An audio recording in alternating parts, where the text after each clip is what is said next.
has historically been anti-American and anti-Semitic. Here with reaction, Hoover Institution Senior Fellow Victor Davis Hanson.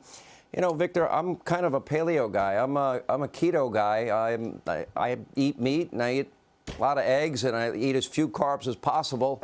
I'm not willing to cooperate. Sorry. I'm not either.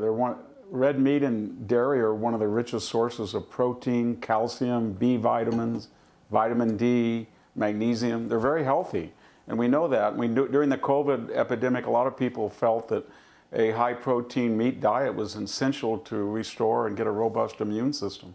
But what's behind this is this golden idea that climate change should govern all of our lives, man-made climate change that we can address through radical utopian bromides, whether it's banning gas stoves or getting rid of the ranch suburban house and putting us in high-rise, surrendering your car so you go on mass transit. And part of that is we can't have beef anymore because they feel that cattle contribute to global warming. But there's no evidence for any of this other than a dislike of the modern American middle-class lifestyle.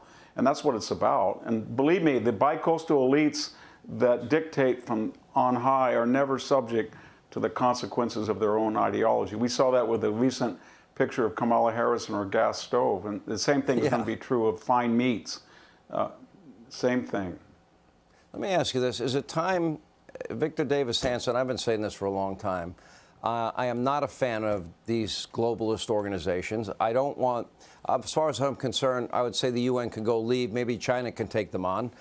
They could support them with billions of dollars, and we don't have to pay. I'm tired of the WEF. I'm tired of the WHO that lied to us about COVID.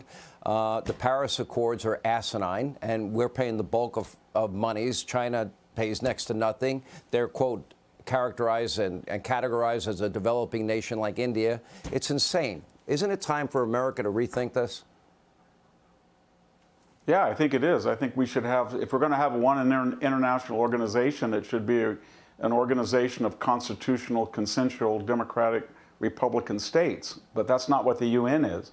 October 7th was a scab that was torn over, and we looked at the UN again, and my God, Iran has just been appointed to the chair of the UN Human Rights Forum. Iran, who's at the center of all this violence in the Middle East. And then we had the Secretary General who said, yes, it was horrific on October 7th, but we have to have context. That's like saying, you know, Pearl Harbor, you know, that was a surprise attack, but before we respond, we have to have context. And so it's a bankrupt organization that's not subject to any audit. Most of the 180 or 90 members never have a vote unless they get to New York. That's the first and only time these members participate in participatory democracy. So yeah, I think we should get it out, at least get it out of New York and put it in the Middle East maybe, or Africa or Latin America. Well, because they are, as I've said, historically been very anti-Semitic, very anti-American. Victor Davis Hanson, great to see you.